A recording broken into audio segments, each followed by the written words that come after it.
I had a whole battle with my ostomy supplies being covered by insurance, and it was so stressful because I was also experiencing a lot of skin trouble, which thank goodness is almost completely resolved. Isn't that weird? But we figured it out. We figured out what was wrong with my skin, or at least we figured out the solution to it, and I hope it never comes back. But because of that, I am able to have a little bit of extra supplies, so I need to be able to store it.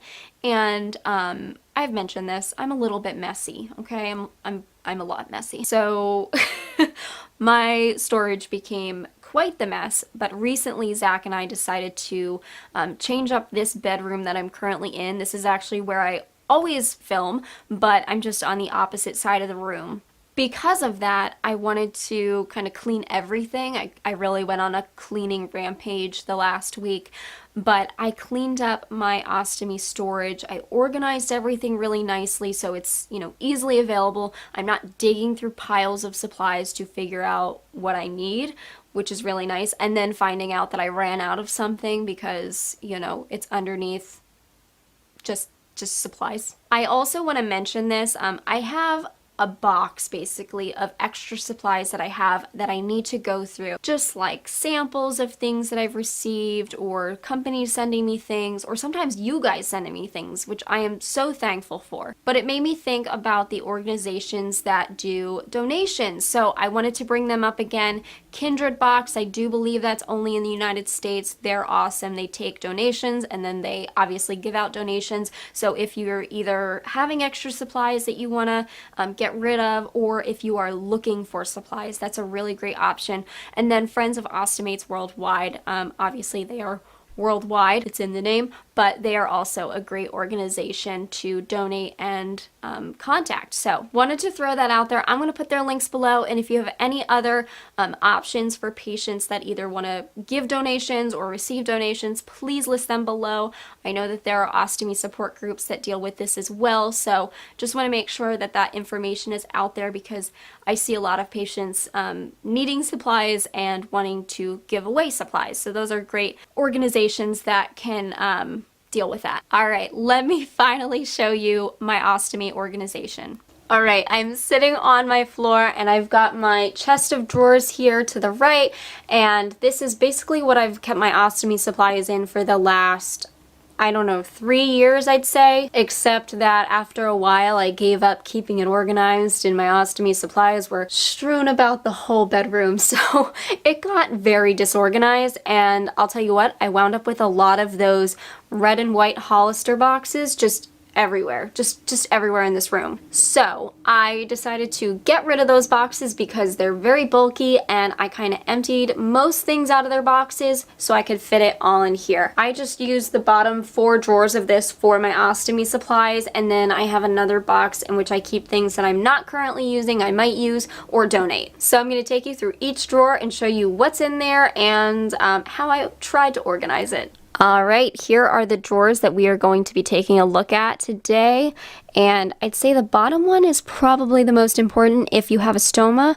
That is ostomy bags and ostomy flanges. So as you can see, I took my ostomy flanges and bags out of their boxes. What I'm going to say though is that if you are currently having issues with whatever product, I don't recommend taking them out of the box unless the lot number is on the product itself. So as you can see, the lot number is right there. So it doesn't really matter for this, but just in case you need to report any issues to the company, you want to make sure you have that lot number. So I took out all of my bags and I made sure to put the older ones up front and the newer ones back. And then I also have my rings, and I've been using rings recently. I found that they are giving me a little bit better protection and more comfort than paste, but I do sometimes switch back to paste depending on how my skin is doing, if I have any granulomas. Paste tends to give me granulomas, so that's why I like using these little rings. They don't seem to give them to me. So that is my first drawer. It's pretty straightforward and it is packed to the brim. Then we come up to the second drawer here. So I've got some things in here that you guys have actually sent me. I have some soap that a lovely subscriber sent me. I've got these sort of rings that I haven't had a chance to try yet because I'm afraid to change things up, but I'm holding on to them because I would like to try them should my skin start having some issues again. I've got a lot of my little trash baggies, and then I've got my very opaque black trash baggies that I like to use when I go out in public. So what I often do, if I am prepping for a day out, I'll grab one of these, I'll grab an extra bag from down there, put the bag in the trash bag, and then I'll put it in my purse. So it's ready to go, easy to access wherever I am. I've also got some more rings here that I haven't had a chance to try. I actually think these are more of a seal. I've got some paste, some little sample size paste that someone sent me. I've got Hollister paste, Coloplast paste, just a few different types because you never know when my skin's gonna freak out. I've got some Stone adhesive powder, and I do keep a couple things in the bathroom, so I actually have one open one in the bathroom, some of my Flonase spray, things like that. I've also got one of the Coloplast powders as well, and then I have Coloplast barrier arcs. I'm not using them currently because they don't really work with the Hollister flange. The Hollister flange has some fabric on the top, so those guys really don't stick to it too well. And then over here, these are actually pouch liners that I received from a company. I believe it's Cola Magic, I want to say. So I've got them, which would actually work pretty dang well with the type of bag I'm using now, the non-drainable. So if you're interested in trying a non-drainable, but you're a little worried about emptying, this might be a really good option for you. It basically is a little thin plastic liner that fits in your bag, fits into the ring, and you can pull it out of the bag and flush it. So definitely a good option. Then we come up to the third drawer. Here I have so many adhesive remover wipes, and I don't use a ton of these. I use maybe, I don't know, 10 a month.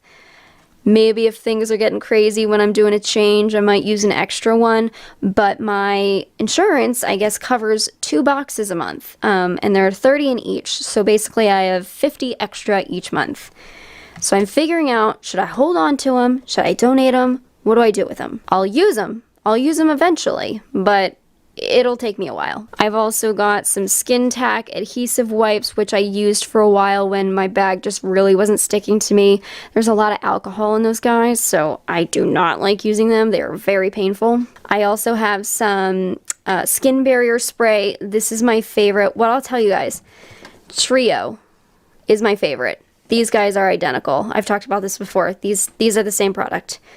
You can kind of tell it was something where the company sold to Convatec, and I don't really know what happened after that, but they are identical, or at least very, very, very similar. I have M9 deodorizer, which is fine. I guess the only thing I don't like about it is that it's blue. So I have dyed clothing by accident blue because of this stuff, but it works fine.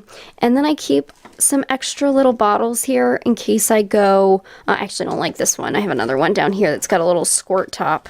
Let's see if I can find it. Here we go. I've got this guy that has a little squirt top, so I can put some extra deodorizer on the go, so I don't have to carry around the big bottle. Then I have some of my alcohol pads. It's for when I do my injections for Humira. Figured I'd just keep it in here anyway. And then I've got my lovely Marathon. I love my Marathon. It really has saved my skin. And right down here, I've got pearls, diamonds, whatever they're called now. They switched their name a few years back. I have diamonds in here somewhere. These are the gelling sachets that go into your bag. If you have really thin output, it actually thickens it up, and super helpful if you're having trouble when your bag is leaking because of thin output. This is really good. So I hold on to a sample thing of that, and then if I need them, I can order them on Trio's website.